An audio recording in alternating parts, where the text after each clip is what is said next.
Welcome to my channel. I'm Shawn and I will be reading the story.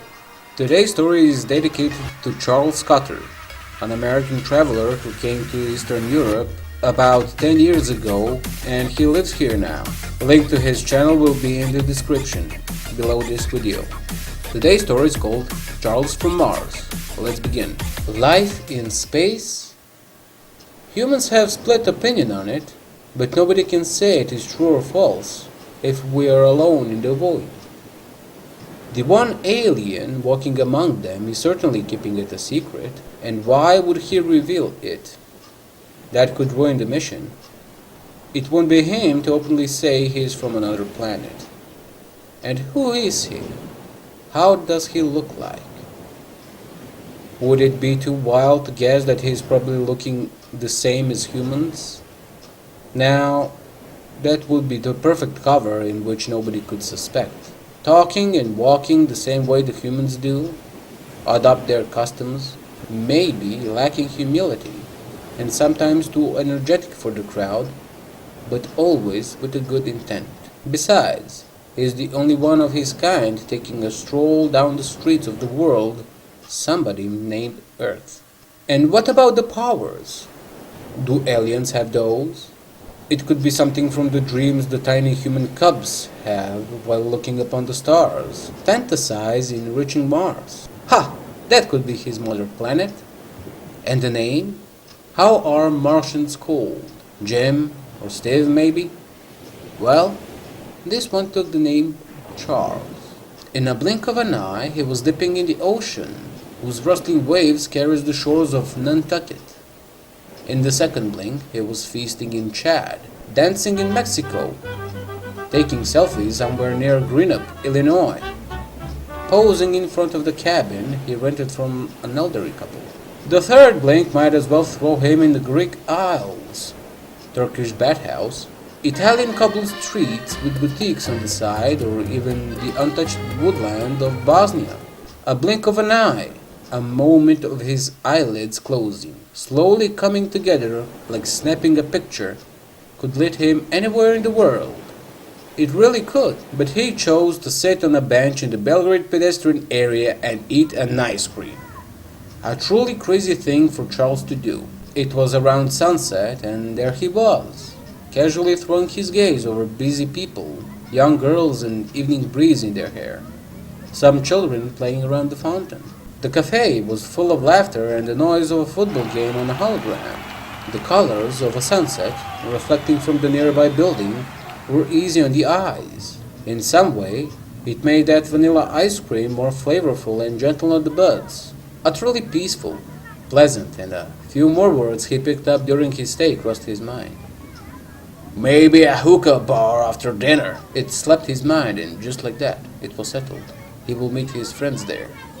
The fresh air carried an aroma of smoky meat grilling on the open flames, and yes, there was the scent of fried onions the cook boiled in beer to make the burger tasty. Ah, so glad these people were stuck with the traditions. He approved this fact, still pondering on what else hasn't changed so drastically.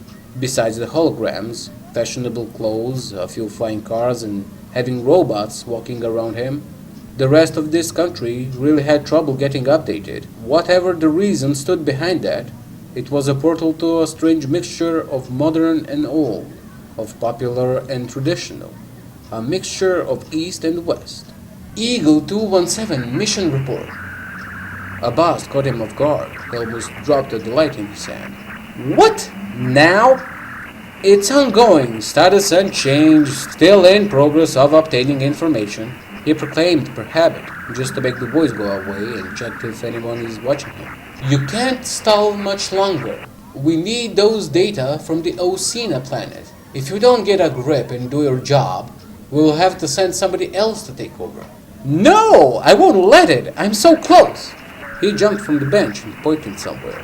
Now assured, he looked crazy. Eagle 217, what is your problem? Get that damn thing done and come home. We already know the basics. Your job was to run the experiments and report back with results. We can't let you procrastinate forever. All right, I won't. Just give me more time. The person on the other end couldn't see his hopeful gaze and biting his lip, but then a gasp replied instead. "You are crazy, Charles. Nobody understands why it's taking so long. The top is suspecting you're turning away from us." It buzzed in his ear while Charles got moving down the square. "I haven't changed our eagle for double-headed one. Don't worry. I still love my planet. I'd never turn against you, even there are some issues in the upper echelons I'm not fond of." He smirked at the last word and went over the crosswalk. "It seems like you're taking sides. Just to let you know, popular opinion on Asina isn't very bright. The humans are a warlike species." Charles could imagine the grimace on the face of his interlocutor, which provoked him to chuckle. "And we are better? See, humans and Martians are not that different. You'd know that if you met them. That's what I like about them. They surprise me every day with something new. Be lucky you had me on the ground." Charles smiled and threw his hand about while monitoring the city square from the height of his nose. "You do realize that we have more pressing things to commit to, right? We can't bury the hatchet, be friends with them and peep over our shoulder if they're going to attack us." "I'm surprised you even know what a hatchet is," he smirked. "I read. See, that's the problem. You read only the bad stuff about them and never read the good. I swear that broadcast system we have is gonna get us all dull." Charles shook his head, somewhat reconciled with the sour truth. "We can be friends with them. I am their friend. I have a lot of Earthlings as friends. If you were to stop and think and open your mind a bit, everything would become so clear and logical." A rub of his temple and loud exhale spoke a lot about what Charles is dealing with. Yet his daily reports were falling on deaf ears. "We can't all see it ourselves if the Osina is as beautiful as you speak it is." Yes you can. Watch the damn reports I send you!" A strong roar from him ended the conversation. He strode by the bakery, passed the traveling agency, and stopped at the place where a smell of grill lured him to. Waiting his turn, he had time to think. "All right, new objective. Do more reports about so-called Earth. A travel blog. Well, it will show the beauty nobody believes me exists. Food tasting log. I like eating and maybe others like that too. Ah well, I'll include all of it. As these Earth people say, I'll worry about that bridge when I come to it. Bridging the gap seems like what I'm doing. I will keep making one, but first a burger, and then maybe a hookah bar." Evening came slowly with streetlights flashing from the sidewalk.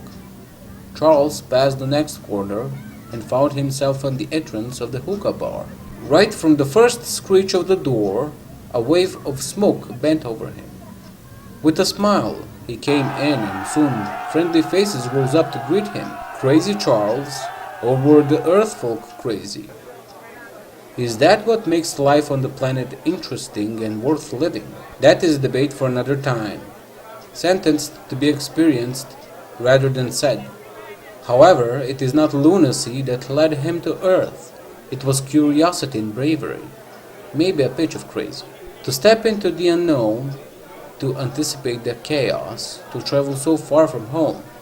Who could explain the reasons behind that? The will to do it is what counts.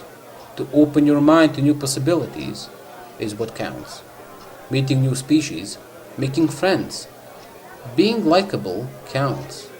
And overall, being a true representative of your kind is what counts. Your deeds count, even if there is no social approval for it. Every person, doesn't matter the religion, the race, the nationality, or the planet they are from, the life itself counts. You can count on that. The end. Tell me what you think about the story. This was an homage to Charles Cather, an American YouTuber living in Balkan region. This is my way of saying thank you to Charles Cather for what he has done for my country. He has represented my country in the realistic way. He's showing the good and the bad, which I encourage. Please visit his channel and see if you like his content. I think it's perfect for you. So, thank you for watching this story. and take care. Bye.